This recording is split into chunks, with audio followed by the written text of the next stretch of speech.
Susie. Louise. Hello. Hello, episode 877, Brain Kitty Podcast. 877. How you doing? January 6th. What the devil? Oh, January 6th. Oh, Huh?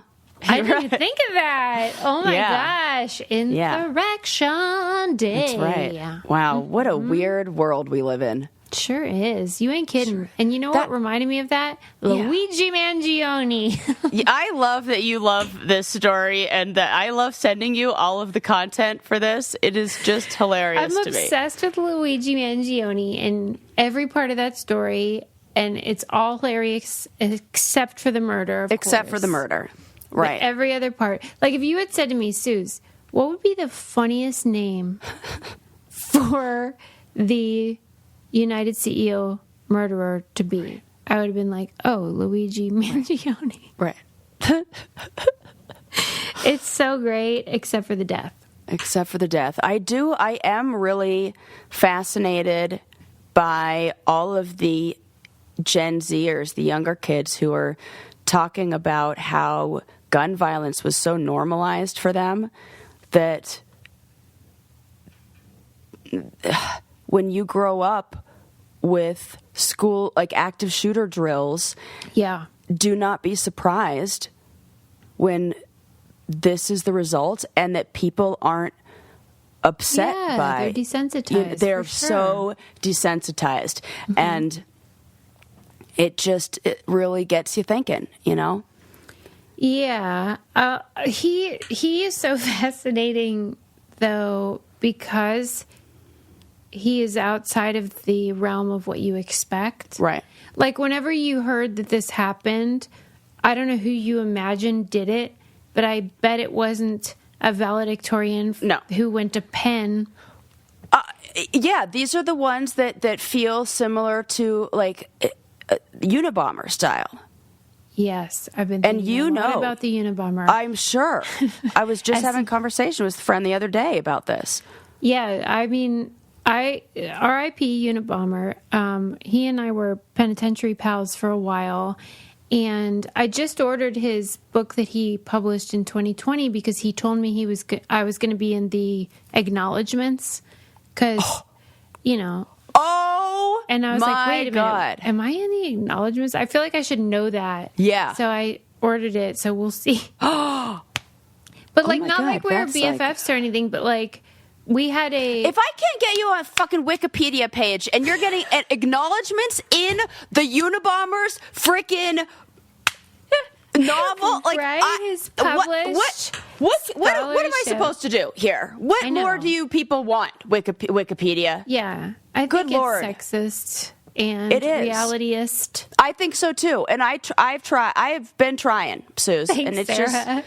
I really hoped it would be done by Christmas, but don't think it didn't. I noticed, and I really appreciate it. Yeah, and I was telling friends, I was like, because they were like, "Is this still happening?" And I'm like, I can't even tell you. If you knew the amount of hours that I have put in, it is like, don't tell my boss because that is like so sorry. unpaid work. That okay. Well, you should abandon ship on that, and I will. You should send me the link, and I'll work on it.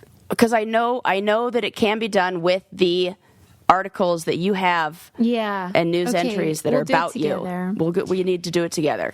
So, but anyways. this sort of like smart, not bad looking guy. Not bad looking is an understatement. Yeah, but I guess I'm including the Unabomber, and he was, more swarthy, and I mean.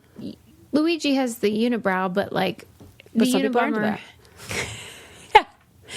the Unabomber, he had gone like full like what do you call it? Whatever that is, where you like don't shave, and I don't know. These are these guys who feel like mad at the world, mad at society. Some of their grievances are fair. How they deal with it is, ill-advised. Right.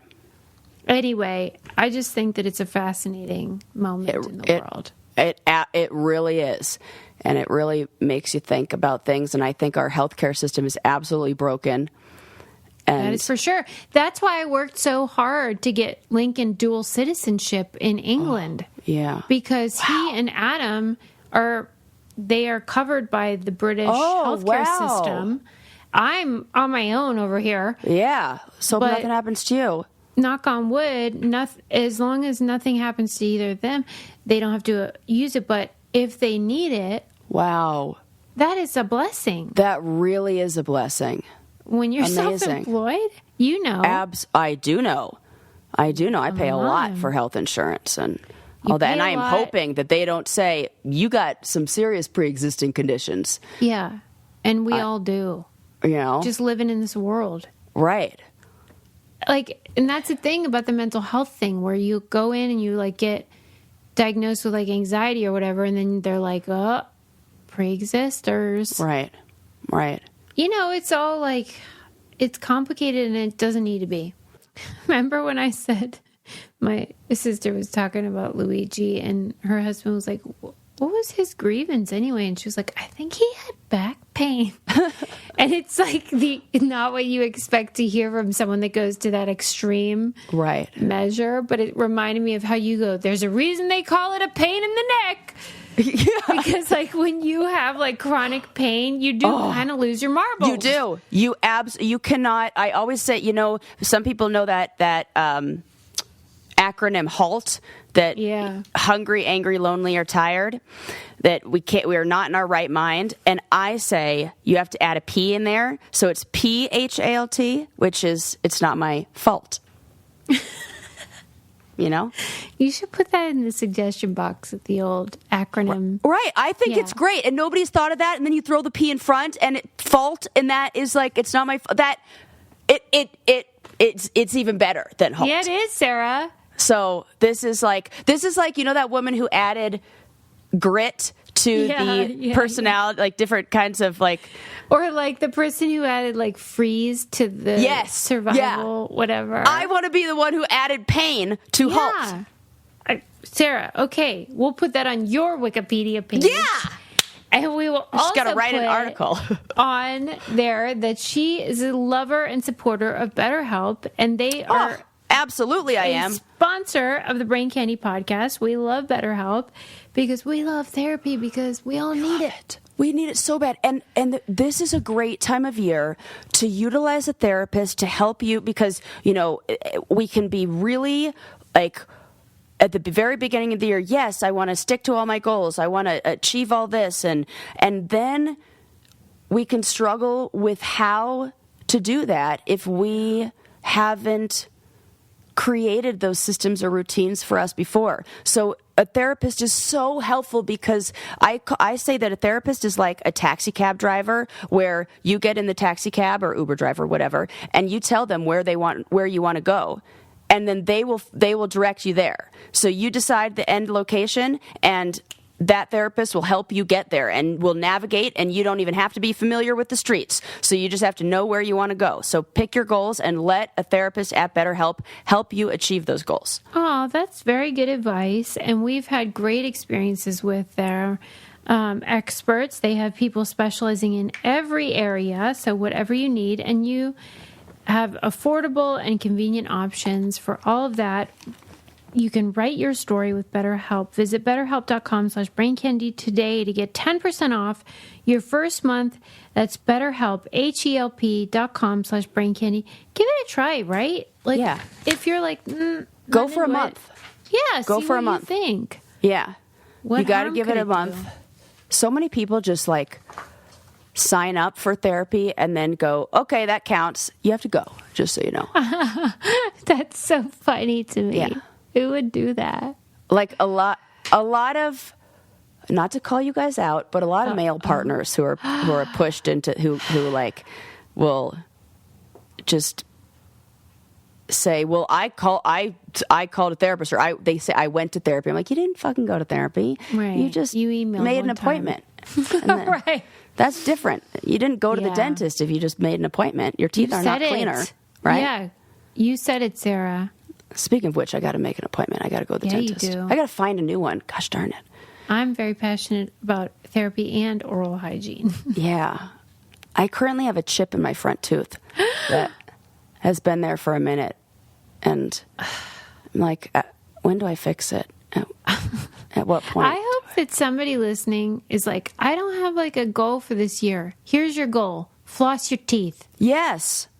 I love when we talk about this. Just do that, and then take a whiff of what you take out of your mouth, and you will never forget again, because that used to be living in there. Just get a freaking water pick. I'm telling you. Yes, a water pick.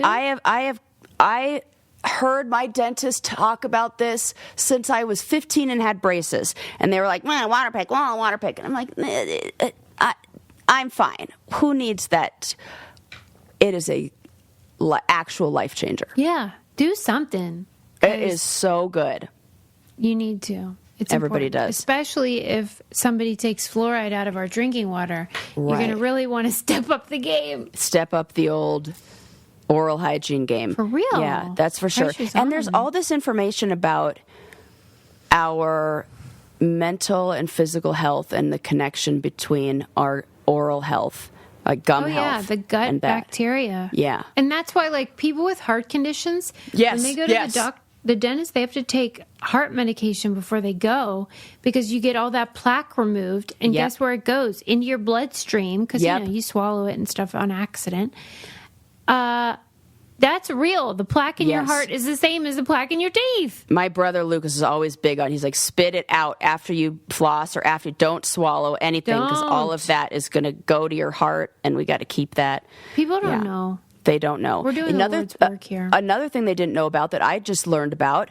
So we thought for so long that we are now scientists, not me, are doing a lot of research on that microbiome. Yeah. And it has been discovered that we have a microbiome in our brain. That there are actual, basically bugs in our brain kind of thing. And that the microbiome in our brain is as unique as our fingerprint, in the same way our gut health is. And they are just now starting to understand the connection between, just like we know that the gut biome, it helps our, mental health and contributes to anxiety and depression, all these kind of things. And immunity, our immune system.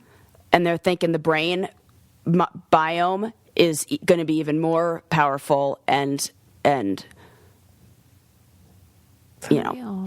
that even more. Yep. I just watched this whole thing on it. Wasn't planning on talking about this, but you gotta, People I don't know what that means, but they think we're just funny, good time gals. What? No, you listen long enough, and you're like, wait a sec. They said that a long time ago. We are a spoonful of sugar. That's what we are. Oh, that helps the medicine go down. Oh, in the most delightful way. Serious stuff. What? For real, that is what we are. Yeah. We're just slow dripping the real deal medicine. You just didn't notice it. Yes. Okay, well, what other things do I have to teach you here?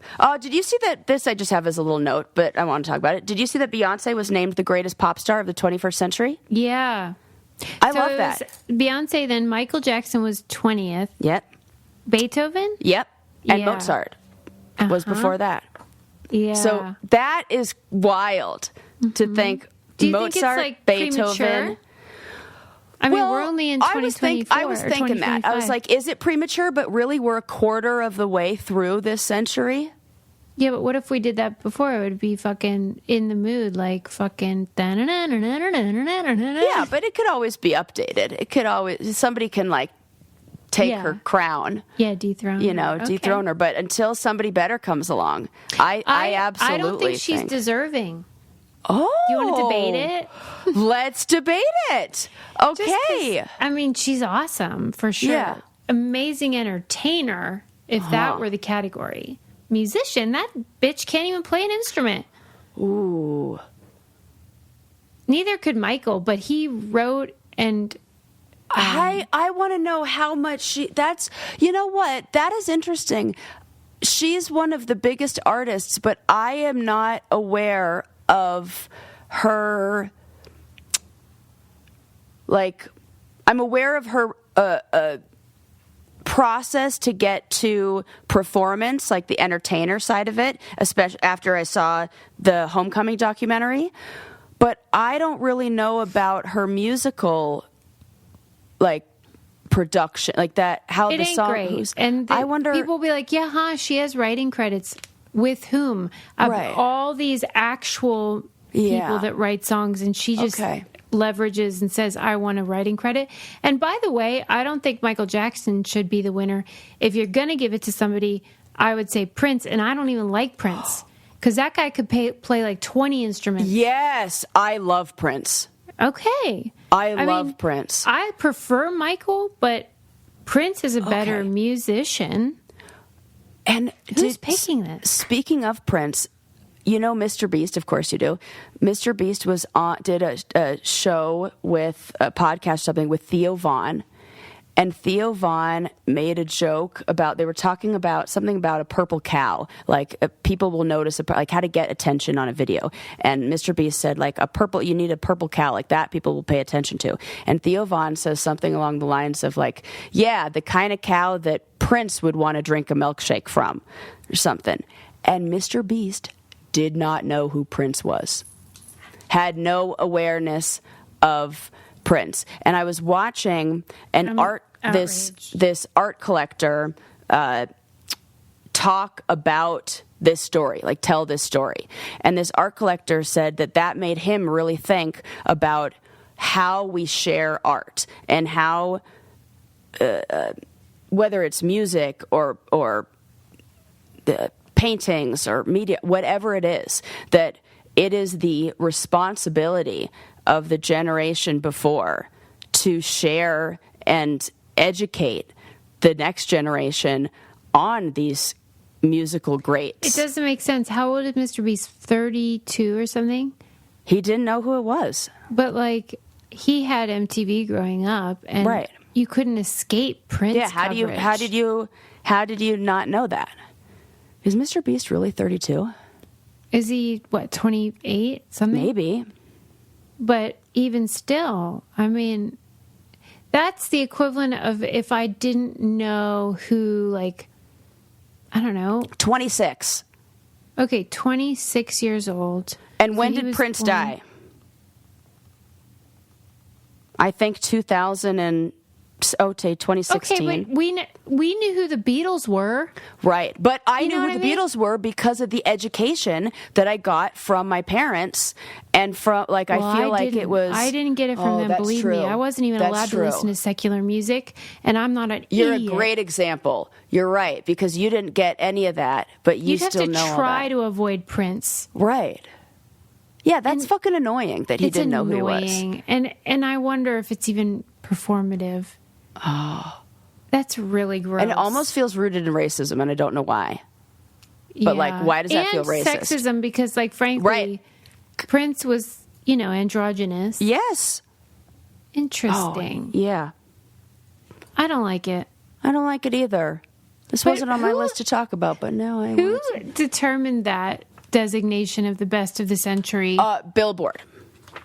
So, why do you think Billboard would choose Michael over Prince, knowing that he was... Is this just in musical sales? Because... It could have to do with albums at number one and things like that over time, or the charts. Like, I think Billboard often has to do with their presence on the charts and the length of time, where it's like really just numbers, whereas Rolling Stone tends to be the one that's a little more musicianship. Yeah, and even more subjective. Yeah. I think. Because Billboard's just like, this person had this many albums. Because I was reading the article on Beyonce and why they chose her, and they went through all of the albums. It really, you do see, you're like, okay, it is just like that consistent. Is fine. But Prince plays, like, for real, every instrument on the album. Every instrument. And Michael played zero. Right. And everyone knows he stole, like, stuff musically. I didn't like know I love MJ. He's like the man. Right. Except for the pedophilia. Right. But It's like how I keep going, except for the murder, except for the assaults. This is just another good reason why we should make statues of anybody. You said it. It just, like, that's how I'd it be goes. tempted, though, to make a statue for Nutrafol because of what it's done for my hair. Well, we can worship them. Yeah, we can because it's a miracle. It's not a false idol. It's a real idol. Yeah. Yes, because this is science-based supplement to make your hair do what it ought to do. And you know what I just started are their skin supplements. Oh, yes. Mm-hmm. And I'm on a skin journey. I threw those into the mix. So Nutrafol's the number one dermatologist recommended hair growth supplement brand trusted by over 1 million people. You'll see thicker, stronger, faster growing hair with less shedding in just 3 to 6 months. And they have now the skin. It's like, what's next? Right. Well, they believe that good health and these things start from the inside out, and that is where topical stuff only does so much, and that's the truth. Yeah. You know, it's like when I'm fixing my plants or like I'm growing my plants and want them to like sprout more leaves, I don't rub stuff on the stems. I put it in the soil.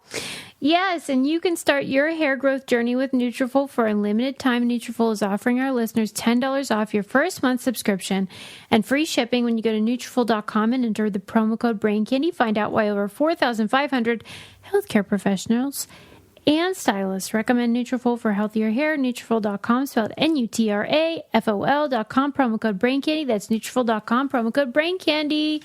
Go to our website, thebraincandypodcast.com, if you forget any of our codes, because we list them there. Yes. And make it super easy. Just click the link. Yeah. And you'll go right there. I love it. Okay, what other fun things do I have to talk about? Speaking of Prince, though, maybe I've mentioned this before. One of my biggest regrets in my whole life is my mom had tickets to go see Prince in concert, and it was like his last concert before he died. And I didn't go because I was like, I don't know, that teenage years where I was like, I don't want to go with my mom somewhere. She took my brother, and my brother got to see Prince before he died. I mean, that is a bummer, because that is bucket list. I hate thinking about it. I can't. Okay, let's think about other things that are happier. This is really cool. Researchers in Switzerland have made a groundbreaking discovery. They have discovered or created bioluminescent wood that emits a soft glow that offers so many possibilities for eco-friendly design and even lighting. Tell me. It's what super are the cool. Possibilities? So the idea comes from bioluminescent mushrooms. So they found this, what is it called? It's that word that starts with an M, like mycelar, that's in mushrooms. Mycelium, I think that's what it is. Yeah, that rings a bell. And that there's like a fungus, they call it ringless honey fungus, that creates this glow. It's the same stuff that's in lightning bugs. It's called luciferase enzyme, and it's the same thing that makes lightning bugs glow. Mm-hmm. And they found that over 3 months in a human environment, the wood will absorb water and begins to glow green like this. And the glow lasts for about 10 days. And even though it has this fungal treatment, it stays really stable and leaves its shape intact. So you can cut it, you can do everything that you'd normally do with wood. And I saw like digital images that they had created of how this could be utilized, and like park benches at nighttime. There were a whole bunch of cool ways to light up a city with wood. So even after it's cut, yes, and being used and purposed for things, yes, that it can maintain that. Yeah, that you can maintain that glow. And there's something, if you are able to continue to stimulate the fungus around. It says the fungus degrades but leaves the cellulose intact, allowing it to retain its shape and its strength. Yeah, and that the glow isn't yet bright enough for practical use, but they're learning how to enhance it and create a longer lifespan of this to have maybe alternatives to traditional lighting, which is so great. Think about the energy costs that would save if you can, and if we were able to somehow figure out how to like use the sun or use some kind of like solar energy or humidity to like charge it in a way. Yeah. They're saying the functional uses could be things like glow in the dark railings for safety during power outages, or to eliminate stairwells. These are things that maybe they could just lay dormant and then switch on and like activate during a time when you maybe needed to. And it just looks fucking cool. Like glows that bluish green. And we have all of this not technology, but the answers are in nature. I mean, we have like bioluminescence, and I went to one of those in Vieques in Puerto Rico. They had a bioluminescent bay where at night you put your hands in the water, and because of that fungus, bacteria that's in the water, it looks like diamonds. It is the most unbelievable thing you've ever seen. It just looks like stars in the water. So, so, so beautiful. I went on a clear bottom kayak where you could just see everything. And I wanted to jump and dive in that water so bad, but they were like, "No, you're not allowed. How you can't come have." It's so rare?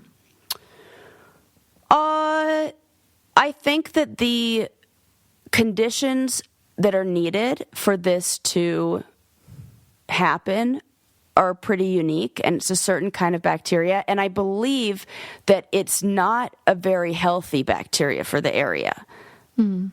Like that. When this happens, it can often lead to maybe some die-off of certain things. Like it's kind of like when we have red tide. Yeah, I saw not too long ago, maybe a month or two ago, in LA, the tide was bioluminescent. Yes. People were posting videos and stuff, and it did look beautiful and cool and stuff. But number one, you think, well, why isn't it always like that? What caused it just right now? And what you're saying is it's bacteria. Yeah.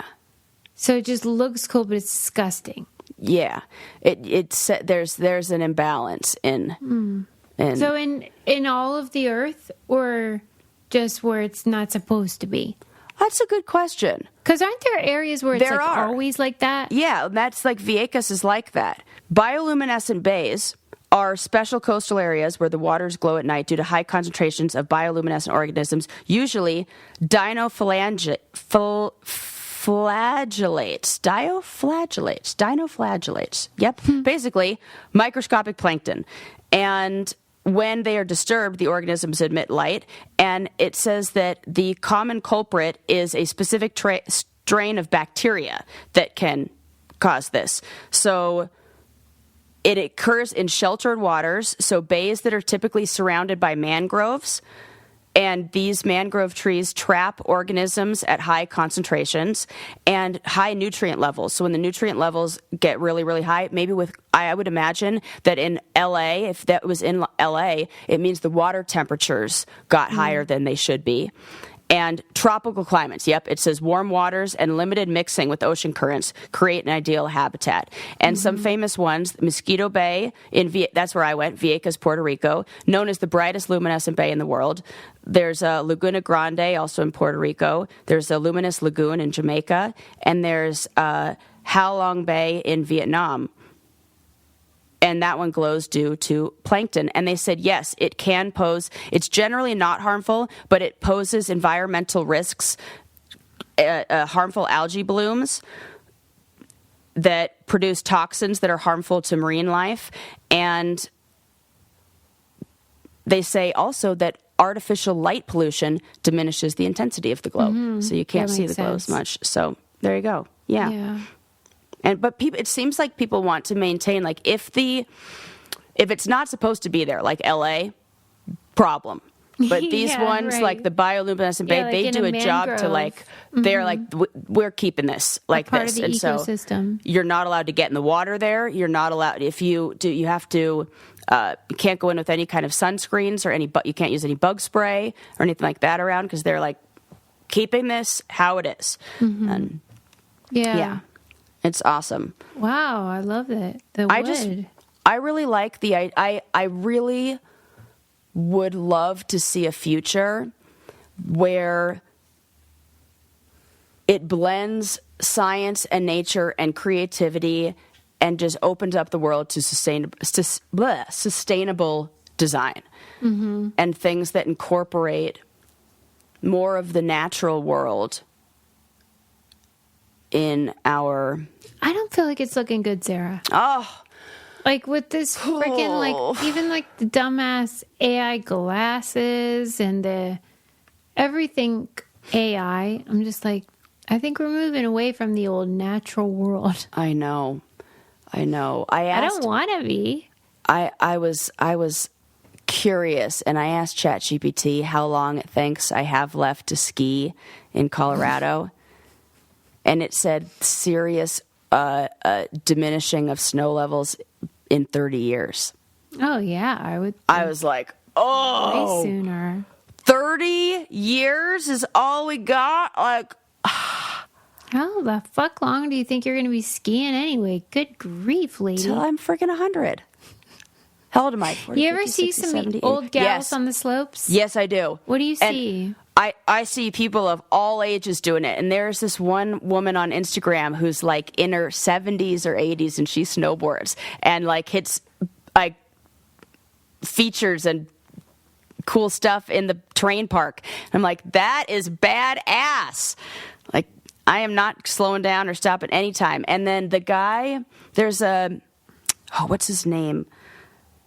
Obermeyer or something like that. But there's this, is like a German ski company. And the creator of this ski company was like 104 and still skiing. And he either just recently passed away or he's still alive, because I've seen him all over Instagram recently. Just old, like the guy looks like he's already 1 foot in the grave. Yeah. And he's still like no teeth, just like leathery tan skin. He's out there just Doing his ripping it. thing. Well, Yeah. you know, like I have Man Crush Monday situation for Dick Van Dyke. Yeah. Oh my National gosh. treasure. I sent you that thing on him because I'm like, Susie's going to love this. Yes. I mean, he is living the dream, doing the old like staying active, yes. being awesome, keeping on dancing, all that jazz. I think dancing is like, so I was watching something that said there's a lot of information now about how blue zones are kind of questionable and how It's my favorite. right? Isn't it funny that there's a lot, like, actually it's just bad record keeping in those areas. But what we do know is there are some areas in the United States that have people staying active longer. And those areas are Eagle County, Summit County. They're basically all the ski counties in Colorado. And it's because they were saying that this article I was reading was saying that is because extreme sports, the things that you need, usually people say start avoiding those extreme sports as you get older. But in reality, those extreme sports and the things that you need to do those will keep your body so young. It's like the hand-eye coordination, the Core strength. Balance is a huge one. Like extreme sports require so much balance. So we don't want to stop doing things like skateboarding and snowboarding and all this stuff as we age. We want to keep doing it because that's the stuff that's going to keep you young. And after a long day on the slopes, I'm going to want to crawl into my bed with its cozy earth sheets. Yes. I'm going to want to put on my super cozy earth sweatshirt. And because hoodie. there's nothing better. And I love a hot tub after a ski sesh. And then I get out of the hot tub and I just put on my cozy sweater. This is the part of your routine I really love. Yes. And I just feel like, so comfortable. And Sarah's onto something with this top sheet thing. Yes. Because if you put on, so the Cozy Earth, it's like bamboo sheet set made from premium viscose from bamboo, but they're breathable, super soft, and then they keep that temperature cool so you don't overheat. I actually don't think I've had a hot flash, like a night sweats. That's great. Since, like, now that I think of it, there's maybe been one day where I woke up with no sweatshirt on. You cannot put a price tag on that because there's nothing worse. Can't. It feels, those sheets feel so good. Just try them. They get softer with every wash. 100-night sleep trial and a 10-year warranty. There you go. 10-year warranty. 100-night sleep trial. Just try the sleep. If you are, I know you listeners are dealing with perimenopausal symptoms. I know you are because you're sliding into my DMs and we're talking about it. So try it for 100 days, and then if you don't like it, no problem. Yeah. Easy. What? And then you get the 10-year Don't you know warranty. that your sleep is worth it? Yeah. I know. Hello, people. You can't put a price tag on it. Visit CozyEarth.com. Use our exclusive 40% off code Brain Candy. CozyEarth.com, code Brain Candy. Yes. Okay, what else do I want to talk about? Oh, this is cute. I've had this on my list for a while. I'll finally talk about this. So I read an article, where was it? It might have been in The Atlantic. And it was on conversations and how usually we think of conversations, people in conversations as like givers or takers, right? There are people who ask questions and there are people who answer questions almost. And so this article was talking about how there's a third alternative and what we really want to look for in conversations. But first, they talked about givers. So givers are the ones who invite others to speak, but what they may do that they don't know that they're doing is unintentionally burden them by giving too much, by like asking a bunch of questions. Maybe sometimes people don't really want to answer, or, you know. I do it and I know it and I don't care. Oh, I love that you're like, but you're going to recognize that you have qualities of this third too. And then takers, we know those. That's like me, hello. Dominate the conversation, but can relieve pressure when their enthusiasm keeps the energy going. For sure. The real magic happens when both sides work together to create what in the article they called affordances, which instead are invitations for engaging responses. So affordances, they said, are like rock climbing holds in conversations. They're bold claims or confessions that invite another person to latch on and climb higher. I do that. That is what you do. And they call it almost like a well-placed doorknob. And that could sound like, I get creeped out when couples treat their dogs like babies. And then this is my thing. That's why I was like, I have to talk about this because this is what we do on the show. This is what you do. This is what keeps our show going, is that I am a rock climber and Susie is placing holds for me everywhere. Well, and I read this amazing book, our favorite guy who wrote The Power of Habit. Yeah. Oh, love Charles it. Duhigg, yes. Super Communicators. 100 Days of Living Biblically. Did he do that one? No, that's A.J. Jacobs. Guy. Okay. This is the guy that taught The Power of Habit, and this is called Super Communicators. Yes. And it's about these tricks that you can do to like get people to like open up to you and connect with you. Cool. And it was just all the stuff that we love to do here, where it's like you kind of exposing of yourself, but like in a way that's like approachable and charming and not like creepy and weird, cringy. Right. And everyone's like, yeah, me too. And they feel comfortable like sharing their shit. Yes. I love that. Absolutely. But why is it so hard for like some people? What are these, like the takers? Let's talk about the takers. What is going on there? Because I think I give doorknobs and holds and rock climbing holds. Yeah, because you love shenanigans. I do love shenanigans. You cannot have that if you're just taken. Right. No. You have to leave some opportunity for them. You know what I think it is you have to have a curiosity. That takers don't have a curiosity. Don't you feel? Why? They're not curious about others. Yes, like Johnny. Yeah, because it's rooted in narcissism, I think. I don't understand how you could not have a curiosity, because people are totally fascinating. I know. Even like fucking weirdos like Luigi Mangione. They're all fascinating.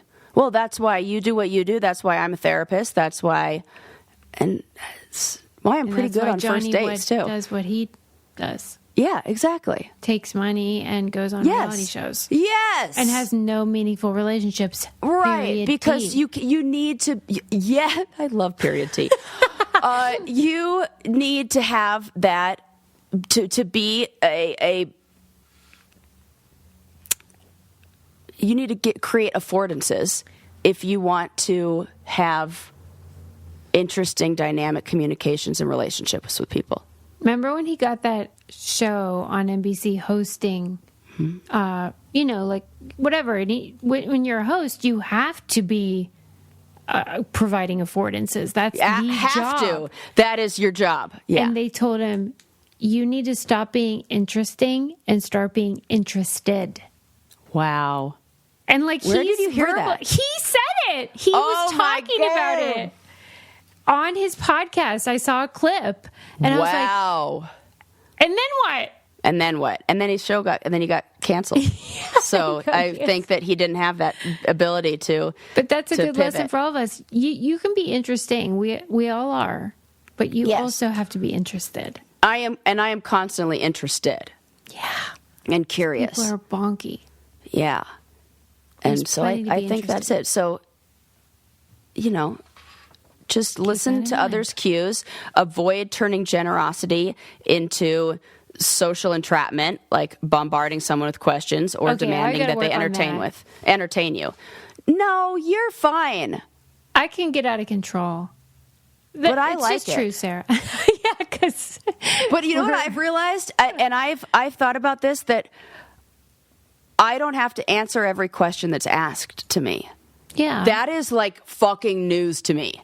You can just bounce it back, the old rubber glue. You can do the old, like, well, I don't know, I would have to think about that, or I haven't, or I need, or whatever it may be, or I need a moment to process my thoughts.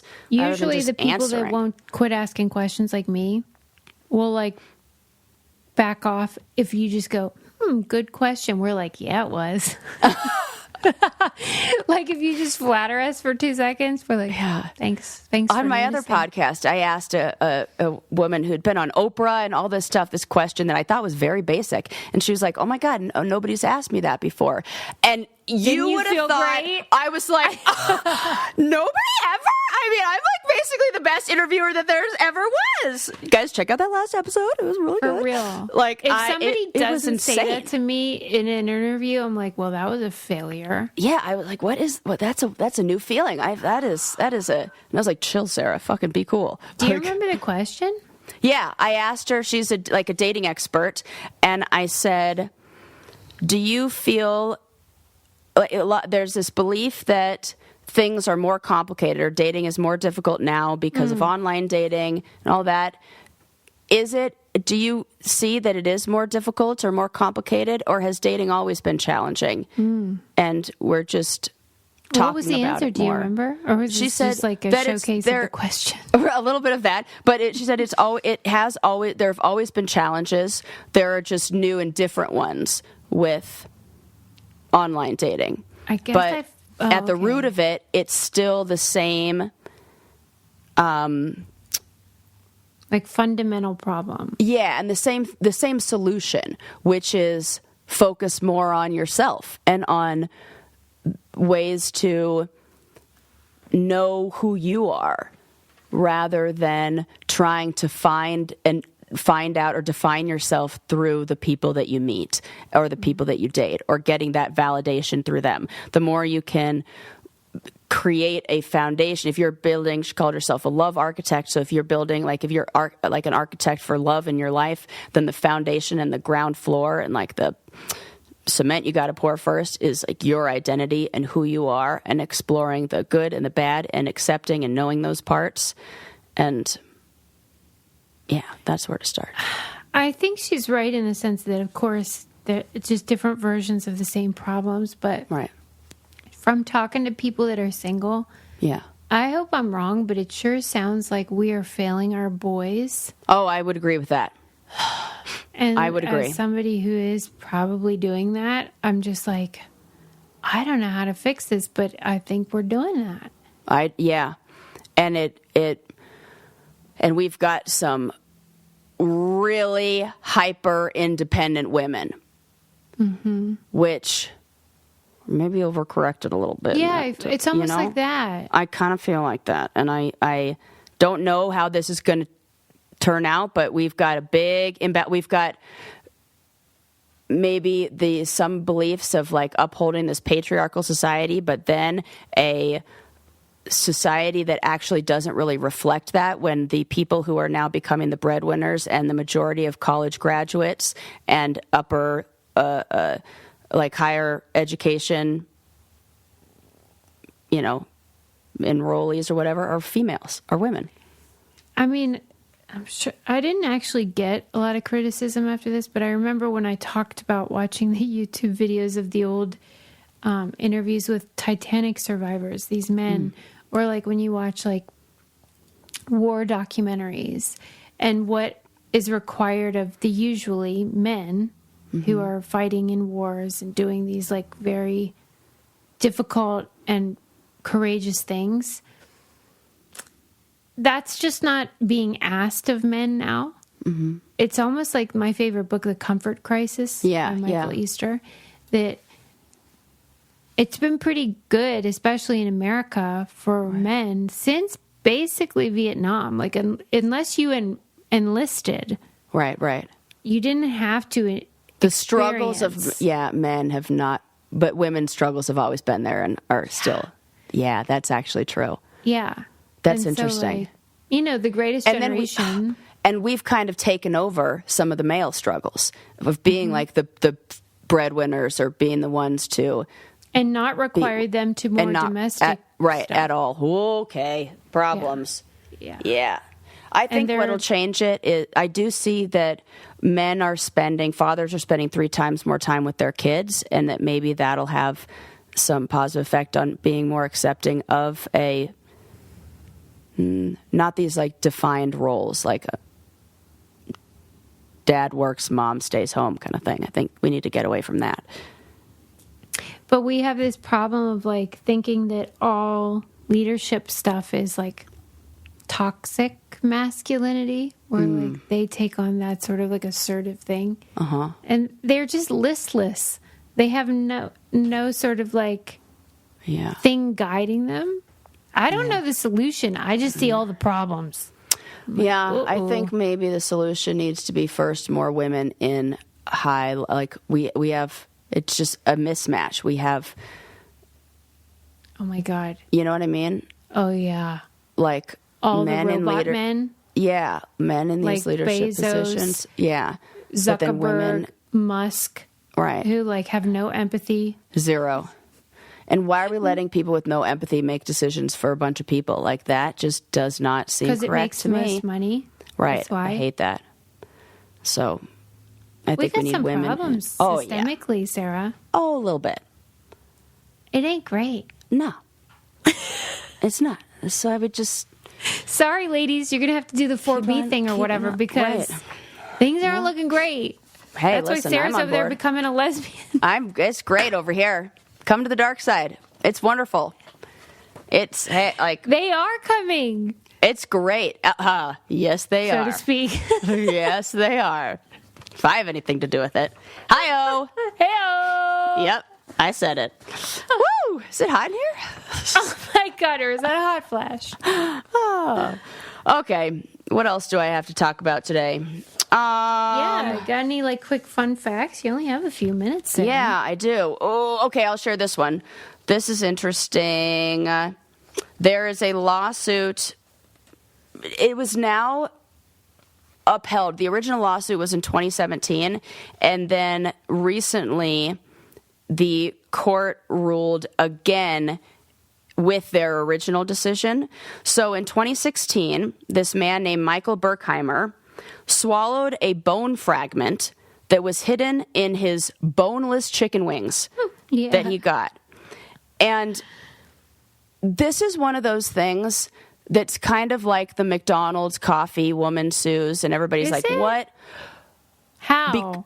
because somebody's like, oh, there was a bone in my boneless chicken wings. This was not but that. I'm on his side. Oh, I am so fucking on his lost. side. I know.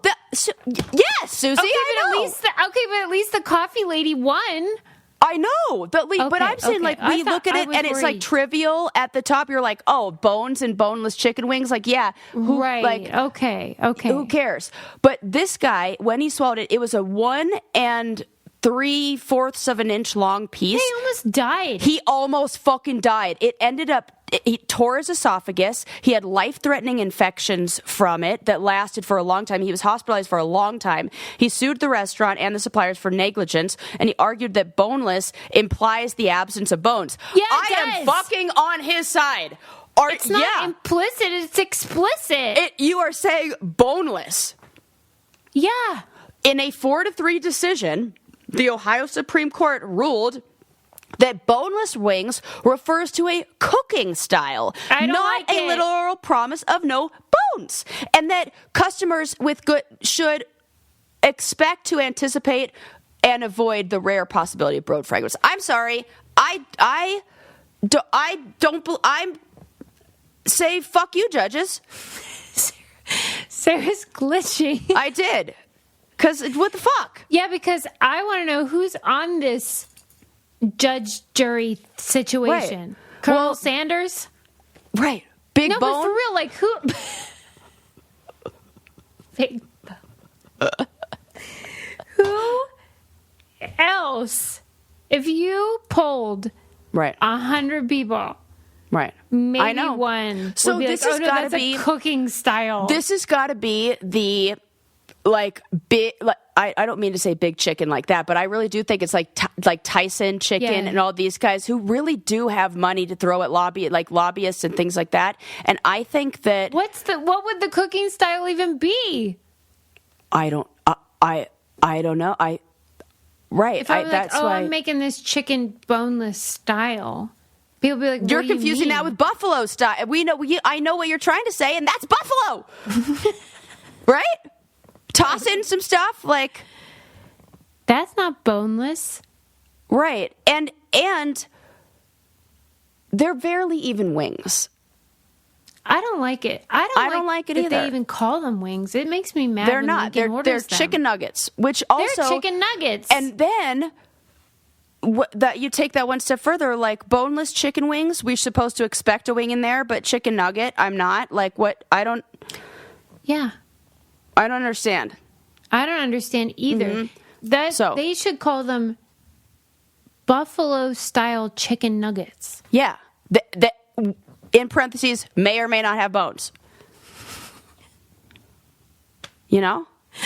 Right. Possible bonage. Right. I just feel like there's a lot of gray area. I do too. I feel really bad, and I hate that he lost. And I really think appeal that shit. Yes, and I think that in the appeal was when they held their original. This should go to the top. I agree, Court. Susie. I'm with you. I'm like this is Sotomayor. Justice has not been served. for real. Clarence Thomas, Sotomayor, get them on the case. Yes. Let's see what they say about these bones. I want my justice battered and fried and served with a side of ranch. Have you ever ordered boneless wings? Yeah. Oh, yeah. You like them? Yeah, I do. Well, you're like, they're a nugget. They're a nugget. I'll order boneless wings if I'm in the mood for chicken tenders, and I don't know if they're going to be chicken tenders or chicken. Remember we talked about this, like chicken tenders and chicken strips, that one of them what's the difference? Chicken strips is breast meat, is the meat that has not been processed, and chicken tenders is when it's been processed. Yeah, we want the strips. And we want chicken strips. And so if there's that, sometimes I'll I don't know, I mix it up. I don't know. Usually I'm just a wings person, though. I like them. Not sauced. We were watching the Steelers game at a bar, and he goes, "Do you like?" I don't even know what he said. Do you like the wings? Do you like flats or something? Well, I don't even drumsticks I know what he means. Yeah, but he didn't say drumsticks because I would know the answer if he said that. He said some weird word or flats, and I was like, I'm afraid to answer because I don't want to admit that I don't even know what. Well, what would be? I know what he means by flats. Those are the ones so that. But what is the other one called? Yeah. Oh, I like the other one. You like the drumstick. Yeah. We're a great team. I know. It's perfect here. I can't believe you prefer them. There's so much less meat on those guys. But I feel like it's a cleaner eating process. Well, that's true. I get my hands involved. Yeah, and then you could do like the cool trick with the flat ones where you just put the whole thing in there and then you slide it out. I wish. That looks cool. It's like the cherry stem ladies. I feel like they could do this. But I did that once Suze, you're going to love this story. So we were at the airport about to leave for a challenge. And we order a big plate of like, the appetizer platter with everything. Yeah. And I'm 99.9% sure it's Johnny who made this comment. And I was like, watch this. And did the little trick. You know what comments come after a woman does anything. Like you're good at blowies. No, it was comments about like, of course she's good at eating. Like, yeah. Oh my God. I thought they were going to compliment you. No, the other way. Uh-huh. Wow. How rude. But hey, that's like Kobayashi. I mean, that is a badge of honor. It is. So like Joey Chestnut style. And I crushed that any eating contest we've had on the challenge, I win. Yeah. Singing every single fucking time. So suck a big one, losers. Do you think that's why you're good at the flats? Well, no, I Like just practice? know the trick. I just know the trick. What is the trick? There's a trick. You got to like break the cartilage at the bottom, and then you can like put the whole thing in there and just slide it out, and it comes out perfectly clean. Oh, I'll send you a video on the trick to do this. This is very simple. And it looks cool. You're like, you put it in, and then it comes out perfectly clean. It's like, oh, that's how you're supposed to eat that thing, obviously. And so I was like, watch this. Do you think if I did it, that they would think that I was a really good eater too? Yeah, but you wouldn't get the comments I get. It would be more of like the cherry stem. Yes. Oh, she's good at sucking things off bones. Exactly. Oh, yeah. God, the joke was right there, and they didn't even take the easy one. Really? I don't care. Sarah, your stories are classic. The fact that I don't even know that story. Oh, I can remember it. I can remember where I was sitting. I mean, it's just silly. So I'm impressed. Thanks, Suze. Because I didn't know that trick. Who taught you? Probably TikTok or something. No, they didn't have that TikTok. Then. Right. I don't know. Probably somebody I dated who was a big eater. You're like a real pig. Yeah. I always went for people who were like real into food. So you did. Right? It's true. Yeah. Like they didn't look like it, but I've seen their enthusiasm. Passionate about eating. Yeah. Like it. Yeah. Good story, Sarah. Thanks, Suze. Woo! Do what I can. I mean, we another went from episode on the Brain Candy Luigi podcast. Mangione to Sucking bones. Sucking bones, people. Which is what Susie wants to do to Luigi Mangione. I mean, basically, who doesn't? Me. Really? The funniest criminal in a long time. Yeah. Thank you, Luigi, for the laughs. I'm not even going to recap. It was fun. That's all I know. Thanks, Talked Sarah. about Beyonce, Prince, Michael Jackson, and some stuff in between. We'll see you next time. Bye.